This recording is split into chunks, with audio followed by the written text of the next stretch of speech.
everyone, welcome to my daily vlog. I hope you all are doing well. আজকে ছিল জগদ্ধাত্রী পুজোর নবমী আর আমি আর মা যাচ্ছিলাম চন্দননগরে ঠাকুর দেখতে। আর আমরা দুপুর বেরিয়ে পড়েছিলাম 1টা নাগাদ। আর বেরিয়েই আমরা ধরেছিলাম টোটো। আর গিয়ে স্টেশনে দেখি কত সুন্দর একটা আকাশ হয়ে আছে, রোদ উঠে আছে। বাট এই খুশিটা আমার বেশিক্ষণের ছিল না। আর এখন আমরা ট্রেনের জন্য ওয়েট করছিলাম, ট্রেন অনেক লেট ছিল। ফাইনালি ট্রেন এসে গেছিলো আর আমরা নেমে পড়েছিলাম জগদ্দলে থেকে টোটো ধরে আমরা চলে এসেছিলাম লঞ্চ ঘাটে। আর লঞ্চ ঘাটে এসেই দেখি কি বৃষ্টি শুরু হয়ে গিয়েছে। আমি দেখেছি কোনো কিছু নিয়ে বেশি এক্সাইটেড হলে সেদিনকে বৃষ্টি এসে যায়, যাই না কেন বৃষ্টির সাথে আমার কোনো প্রবলেম আছে মেবি। আর তারপর আমরা চলে গেছিলাম চন্দননগরের একটা ফেমাস মোমোর দোকানে, সেখান থেকে মোমো খেতে তারপর ঠাকুর দেখা স্টার্ট করেছিলাম। তো ফার্স্ট দেখেছিলাম এই প্যান্ডেলটা, আর প্রতিমাটা তো খুব সুন্দর হয়েছে। তারপর সেকেন্ড প্যান্ডেল দেখে নিয়ে সেখানে ঠাকুরটাকে নমস্কার করে আমরা চলে গেছিলাম আর একটা প্যান্ডেল দেখতে।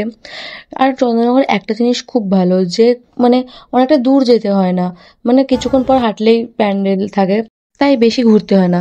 তারপর আমরা চলে এসেছিলাম চন্দননগরের রানীমাকে দেখতে।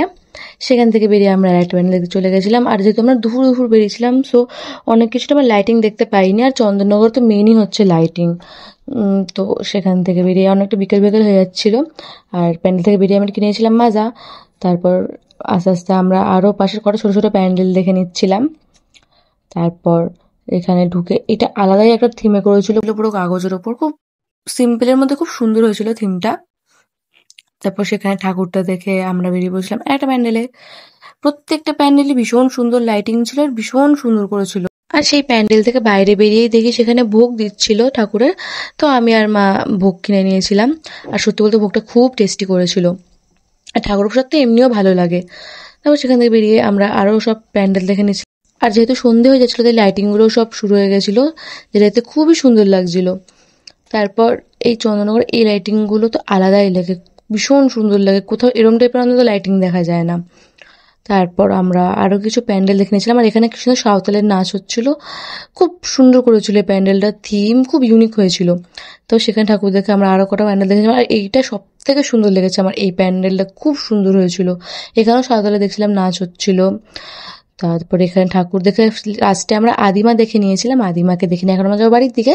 তো ফার্স্ট স্ট্যান্ডে গিয়ে আমি একটু ফুচকা খেয়ে নিয়েছিলাম। আমার মা দেখছি ভালোই ভিডিও করা শিখে গেছে। তারপর আমরা একটা রেস্টুরেন্টে চলে গেছিলাম খাওয়ার জন্য। তো সেই রেস্টুরেন্টে খেয়ে দিয়ে আমরা নিয়েছিলাম 2টো বিরিয়ানি। তারপর সেখান থেকে খেয়ে আমরা এখন যাচ্ছিলাম লঞ্চের দিকে। দেন লঞ্চ উঠে এখন আমরা যাব জগদ্দল স্টেশনের দিকে।